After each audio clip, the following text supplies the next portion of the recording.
नमस्कार दोस्तों, मैं राजकुमार मौर्य प्रखर इंडिया यूट्यूब मंच पे आपका स्वागत है।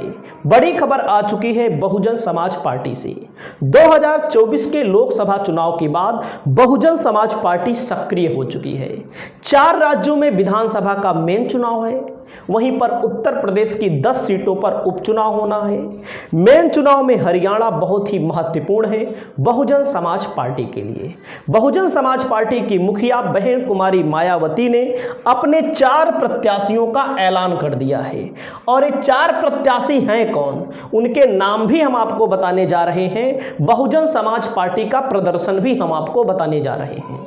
बहुजन समाज पार्टी ने 4 टिकट का ऐलान किया है, देख सकते हैं। जय भीम जय भारत बहुजन समाज पार्टी और बहुजन समाज पार्टी की राष्ट्रीय अध्यक्ष बहन कुमारी मायावती जी के आदेशानुसार हरियाणा प्रदेश में होने वाले विधानसभा आम चुनाव 2024 के बीएसपी द्वारा अधिकृत उम्मीदवारों की पहली सूची आ गई है, जो इस प्रकार है। जैसे 4 ही नाम आपको दिख रहे होंगे। जगाधरी विधानसभा है, श्री दर्शन लाल खेड़ा सुपुत्र श्री रामदास खेड़ा, यानी कि दर्शन लाल खेड़ा को टिकट दिया है। तो इस सीट पर बहुजन समाज पार्टी का प्रदर्शन क्या रहा है, मैं आपको जानकारी के लिए बता दूं दोस्तों। बहुजन समाज पार्टी भले उसके सांसद ना हो, उत्तर प्रदेश में केवल 1 विधायक हो, लेकिन वाकई में वोट बसपा के पास है। बसपा ने हरियाणा में 2019 में जब चुनाव लड़ा था इस सीट पर, जहां पर दर्शन लाल खेड़ा को टिकट दिया है जगाधरी सीट पर, बहुजन समाज पार्टी को यहां पर मिला था 47,988 वोट। अब आप समझिएगा, तीसरी नंबर की पार्टी थी। पहले नंबर पर बीजेपी को 66,000, यानी कि पहले नंबर पर बीजेपी को 66,376 वोट मिला। वहीं पर दूसरे नंबर पर कांग्रेस को 50,003 वोट मिला। अब आप समझिएगा, बहुजन समाज पार्टी यहां पर अगर कांग्रेस के साथ गठबंधन हो जाता, जो नहीं हुआ, अब की बार भी नहीं हुआ है, तो बहुजन समाज पार्टी या कांग्रेस को यहां पर फायदा मिल सकता था। बड़ा वोट बैंक है बसपा के पास, यहां पर अभी भी है। अगली सीट है दोस्तों Assandh seat, 23 number Assandh seat. Gopal Singh Rana को टिकट दिया है बसपा ने, सुपुत्र श्री नागेंद्र सिंह राणा को टिकट दिया है। इस सीट पर पिछली बार कांग्रेस को मिला था, जीती थी कांग्रेस 32,114 वोट, और बहुजन समाज पार्टी को मिला था 30,411 वोट। बीजेपी को मिला था 28,513 वोट। केवल 1,703 वोटों से बहुजन समाज पार्टी चुनाव यहां पर हार गई। इसका मतलब बसपा का जनाधार आज भी मौजूद है, लेकिन बहुजन समाज पार्टी किसी ना किसी कारण से चुनाव हार रही है। उसको गहन अध्ययन करने की जरूरत है, गहन अध्ययन करने की जरूरत है। वहीं पर अगली सीट है नारायणगढ़। हरविलास सिंह को टिकट मिला हुआ है बहुजन समाज पार्टी से। हरविलास सिंह को जब टिकट मिला हुआ है दोस्तों, तो यहां पर बहुजन समाज पार्टी चौथे नंबर की पार्टी थी, 7,926 वोट मिला था। पहले नंबर पर थी यहां पर कांग्रेस को 53,470, बीजेपी को 32,870, जेजेपी को 18,000। तो इस सीट पर भी बहुजन समाज पार्टी का वोट है, लेकिन यहां पर कम वोट मिला था। अटेली सीट है, अटेली सीट पर बीजेपी को मिला था 55,000, यहां पर बीजेपी जीती थी, बीजेपी को 55,000 वोट मिला था।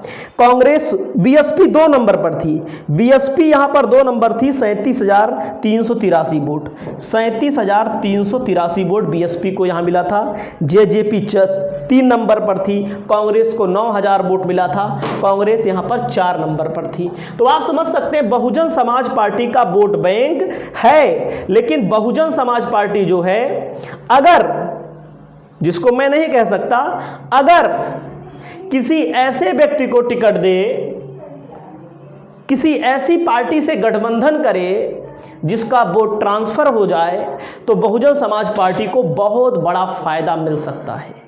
अगर हम पुराने प्रदर्शनों की बात करें तो दोस्तों, तो अब की बार इनलो 53 सीटों पर लड़ रही है, 37 सीटों पर बीएसपी लड़ रही है, यानी कि बसपा और इनलो का गठबंधन है। यहां पर जाट और दलित की पॉलिटिक्स के तहत यहाँ पर बसपा चुनाव जीत सकती है, कुछ सीटें निकाल सकती है, जैसा कि बहुत सारे यूट्यूबर आपको बताएंगे कि सरकार बना सकती है। देखो, हम एकदम सही बात बोलते हैं, सरकार और कार नहीं बना सकती है, ना तो बसपा ना तो इन लोग। बुरा मत मानिएगा, अगर आप समर्थक हैं तो मैं मानता हूँ आपका दुख, दर्द, सहानुभूति सारी चीज़ में समझता हूँ, लेकिन सच्चाई यही है, सरकार नहीं बनेगी, 1, 2, 3, 4 सीटें निकल सकती हैं, ऐसा नहीं है कि नहीं निकल सकती हैं।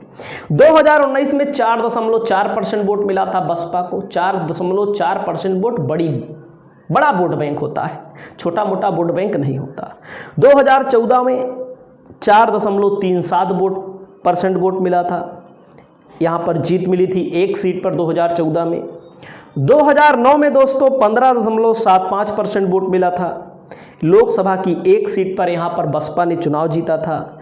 कि मतलब कि ऐसा नहीं है कि बहुजन समाज पार्टी चुनाव जीत नहीं सकती, चुनाव लड़ नहीं सकती, खाता नहीं खोल सकता। बहुजन समाज पार्टी अगर बड़ी किसी पार्टी के साथ गठबंधन करती है, हकीकत में मैं बता रहा हूँ, जैसे कांग्रेस के साथ हरियाणा में, या कांग्रेस खुद भी करे, ऐसा नहीं है कि बसपा वाले ही करने जाएंगे, कांग्रेस को भी ज़रूरत हो, हरियाणा में ज़रूरत है कांग्रेस को भी, मध्य प्रदेश में कांग्रेस को भी ज़रूरत है, हरियाणा में, मध्य प्रदेश में, राजस्थान में, उत्तर प्रदेश में भी गठबंधन अगर होता तो उत्तर प्रदेश में बीजेपी की स्थिति और ख़राब हो सकती थी।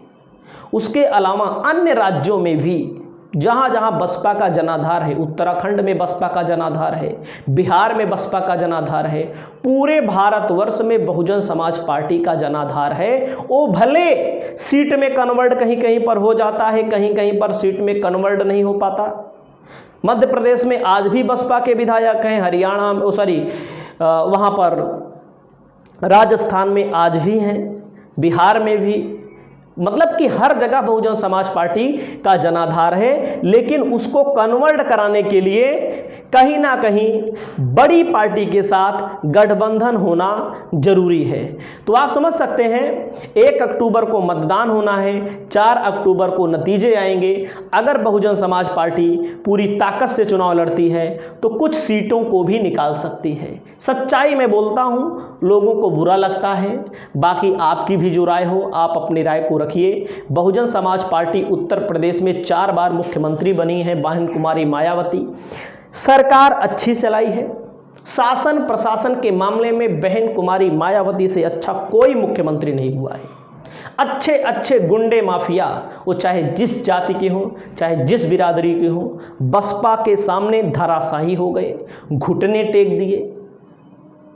भले आज दावा किया जाता है योगी जी की सरकार बहुत अच्छी है, बसपा की सरकार में काम भी अच्छे हुए, लेकिन कहीं ना कहीं बसपा के अंदर भी कमी रही, जिसके कारण बसपा आज कहीं ना कहीं सरकार में नहीं आ पा रही है या सीटें नहीं निकाल पा रही है। अगर बड़ी पार्टियों के साथ गठबंधन होता है तो बसपा कहीं ना कहीं आगे जा सकती है। आपकी जो राय हो आप अपनी राय को दीजिएगा। नमस्कार।